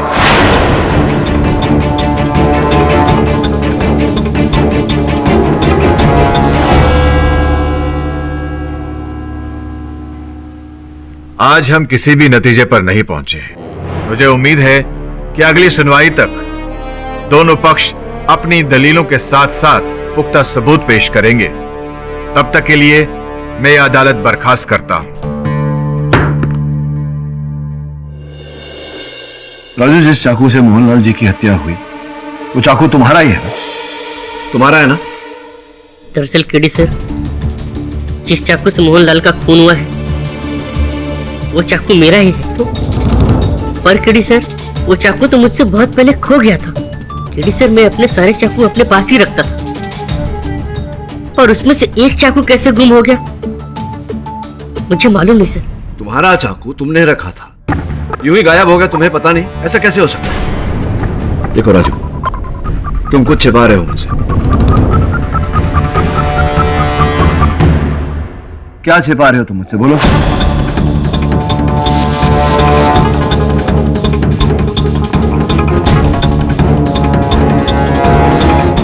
सर अगर राजू ने खून नहीं किया तो फिर किसने किया? और राजू का चाकू उस खूनी के पास पहुंचा कैसे? यही तो पहेली है वरुण। तूने सुना है ना, हत्यारा हमेशा कोई ना कोई छाप छोड़ जाता है। तू घटनास्थल पर जा, वहां छानबीन कर। चल।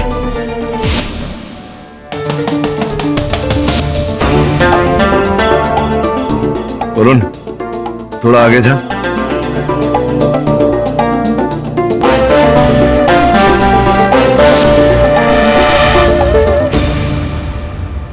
ऊपर का दृश्य देखा?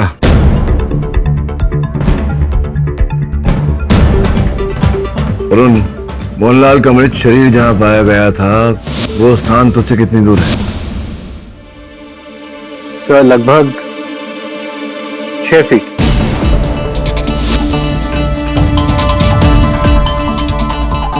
एक मिनट रुक, वहीं रुक। थोड़ा पीछे आ। वहां नीचे देख, जमीन पर क्या चमक रहा है? सर सूरज की किरणें।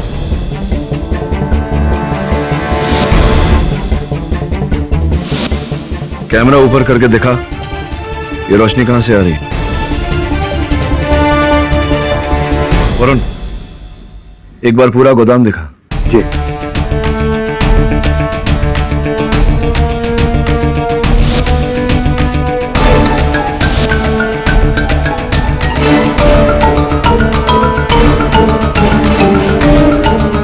रुक, वो जो चेन लटक रही है उस पर जूम कर।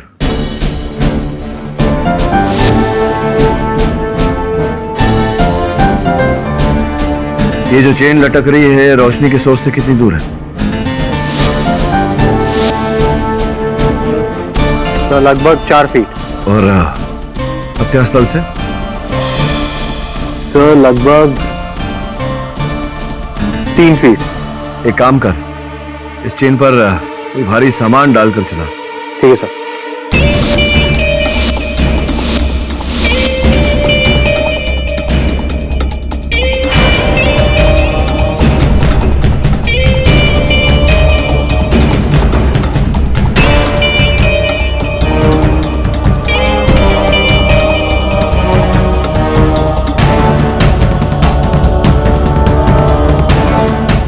और तेजी से।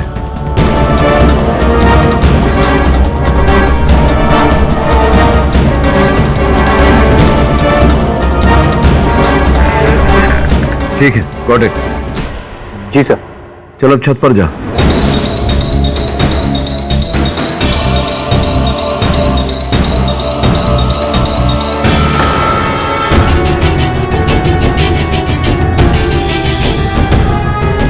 Oh my God.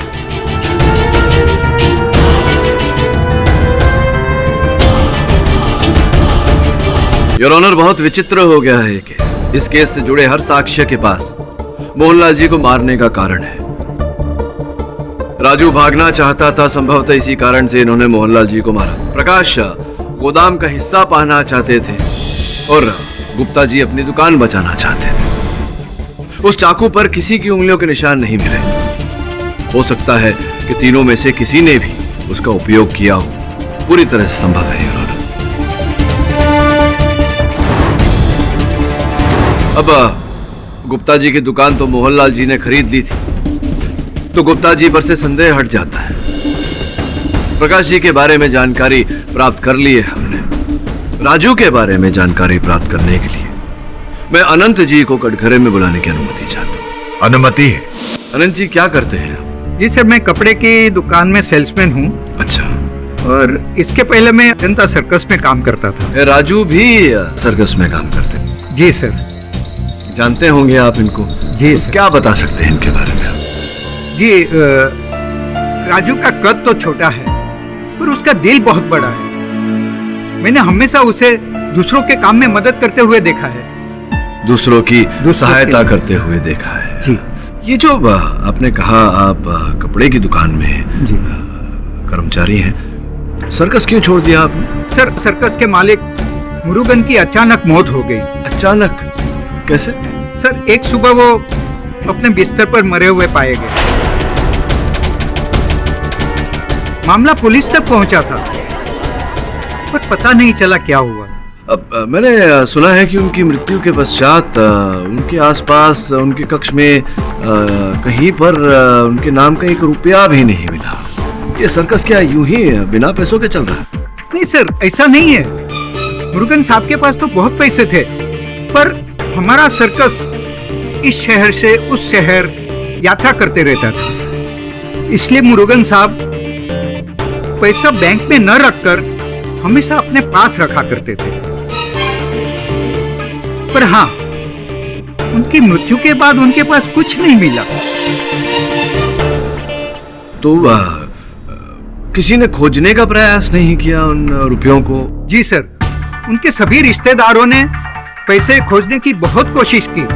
अक्सर ऐसा होता है। हमें उन लोगों ने इतना परेशान किया, पर हमें कुछ पता हो तो उनको बता पाए। ऑब्जेक्शन योर ऑनर, ये सर्कस की फालतू की कहानियां सुना के अदालत का वक्त बर्बाद किया जा रहा है। नहीं, समय बर्बाद नहीं कर रहा, समय का सदुपयोग कर रहा हूँ।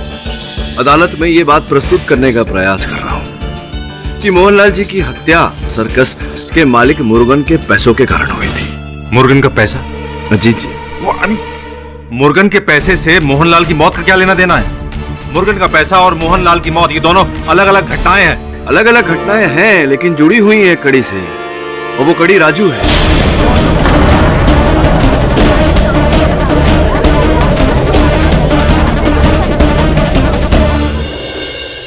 योर ऑनर, सुनने में जरा ये विचित्र लगेगा, किंतु हत्यारा जो वो मोहनलाल जी की हत्या नहीं करना चाहता था। उसका उद्देश्य था राजू को मारना।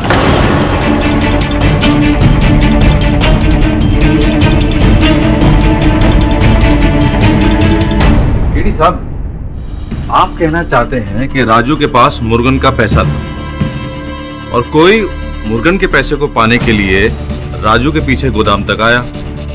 मतलब ये कि राजू मुरुगन का पैसा लेकर चोरी करने जाता था? नहीं, ऐसा नहीं था। योर ऑनर, बात कुछ ऐसी है। सर्वप्रथम मुरुगन साहब का पैसा राजू के पास नहीं था, किंतु राजू जानता था कि वो पैसा किसके पास है, और राजू उस व्यक्ति को ब्लैकमेल कर रहा था। मैं सही कह रहा हूं राजू? जी हाँ।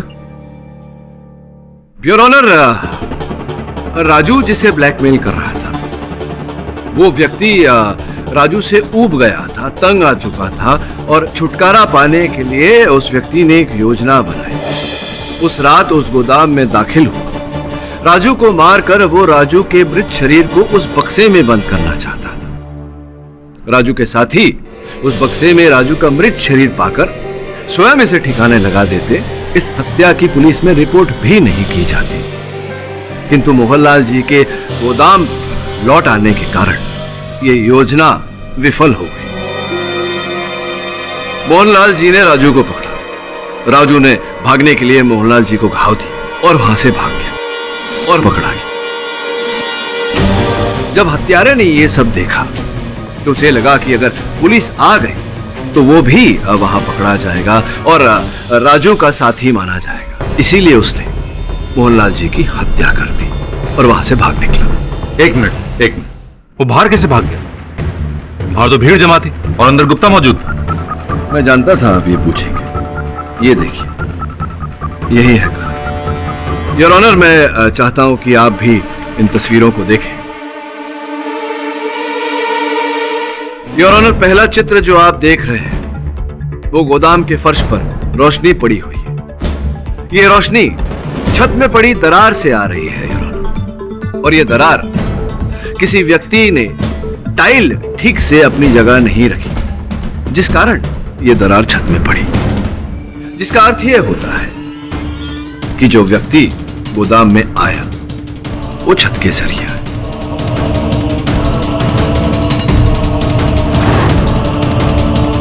योर ऑनर, अदालत का समय जाया न करते हुए, बर्बाद न करते हुए, मैं डायना जी को कटघरे में बुलाने की अनुमति चाहता हूं। अनुमति है। डायना जी, किस नाप के जूते पहनती हैं आप? 7?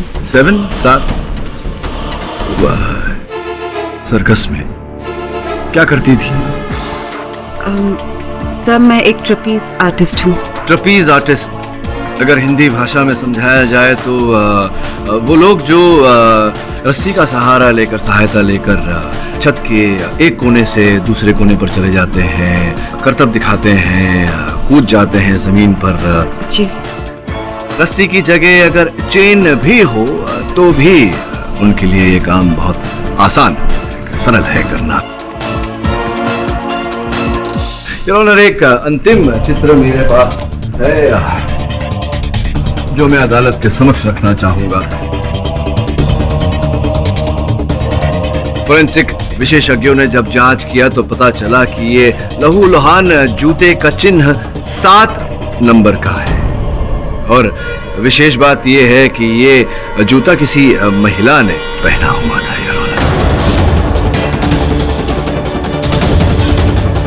इससे स्पष्ट हो जाता है यार कि वो व्यक्ति जो गोदाम की छत से घुसकर नीचे आकर जिसने मोहनलाल जी की हत्या की, वो कोई और नहीं, डायना जी।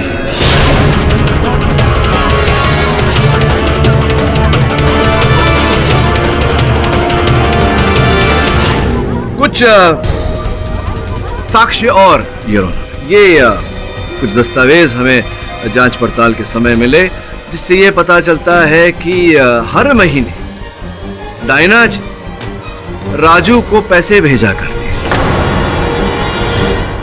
और ये इनके फोन की सूची, जो नंबर वहां चिन्हित किया गया है किसी पी राजू का, जिसे ये लगातार फोन करती थी। पी राजू, क्या आपका नाम पी राजू है? जी सर। डायना जी, क्या आप भी साबित करना शेष रह गया है कि राजू आपको ब्लैकमेल कर रहा था और हर महीने आप उसको धनराशि पहुंचा रही थी? प्रश्न शेष रहा है तो केवल ये कि किस बात को लेकर राजू आपको ब्लैकमेल कर रहा था, आप बताना चाहेंगी या मैं? आप ठीक कह रहे हैं केडी सर, मुर्गन के पैसे मैंने ही चुराए थे और उसको जहर देकर भी मैंने ही मारा था।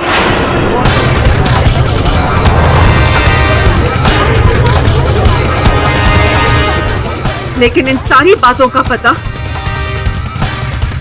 राजू को चल गया था और उसने मुझे ब्लैकमेल करना शुरू कर दिया। मैं राजू से तंग आ गई थी और मैं उसे मार देना चाहती थी, क्योंकि मैं उस डर से भागना चाहती थी जो हर महीने मेरे दरवाजे पर आकर खड़ा हो जाता था, मुझसे पैसे मांगता था, मुझे ब्लैकमेल करता था। इसलिए मैं राजू को मारना चाहती थी।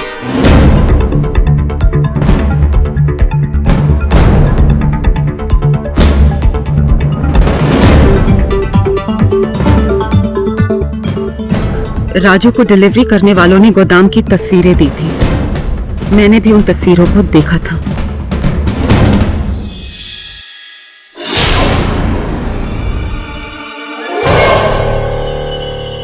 और मैं राजू को उसी चाकू से मारना चाहती थी जिस चाकू से उसने मुझे घायल किया था।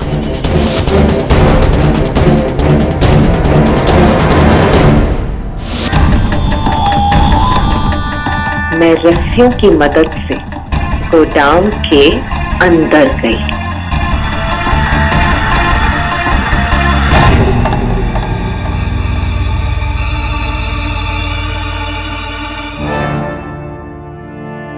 और वहां जाकर मैं राजू के बाहर निकलने का इंतजार करने लगी।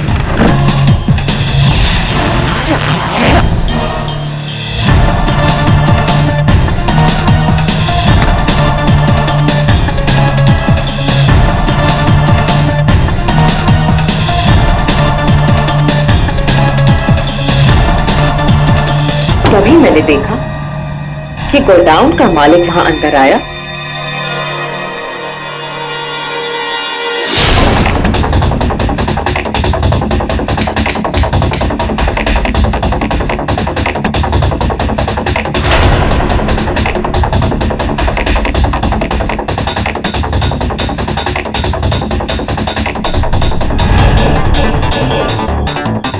और राजू ने उसे जख्मी कर दिया।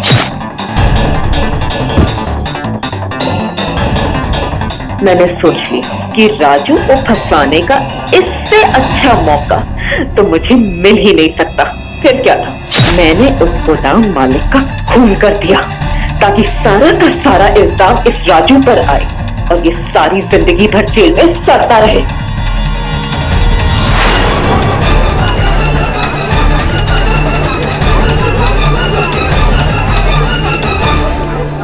Order silence in the court please. Your honour, Raju Diana ji को इस कारण ब्लैकमेल करता था क्योंकि इनके पिता कैंसर से संघर्ष कर रहे थे।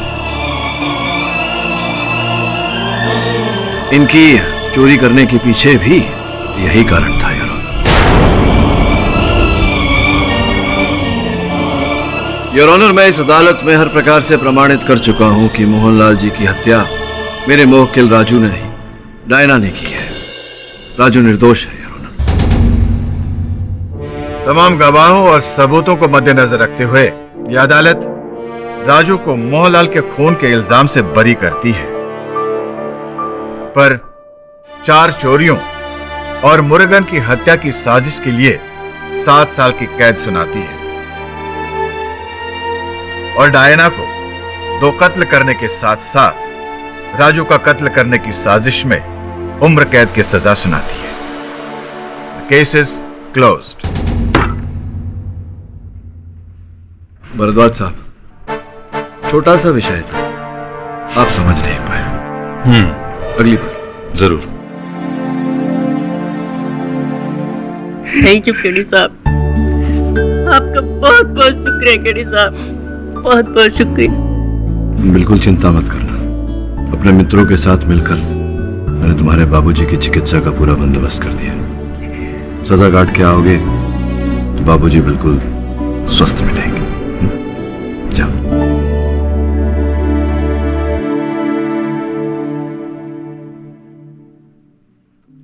सर, इस केस में सभी को सजा हो गई, सभी ने कुछ ना कुछ जुर्म किया। यही नियम है जीवन का वरुण, अपराध किया तो दंड तो भोगना ही पड़ेगा। इस तरह के और भी एपिसोड देखने के लिए हमारे चैनल को सब्सक्राइब करें और बेल आइकन दबाना ना भूलें।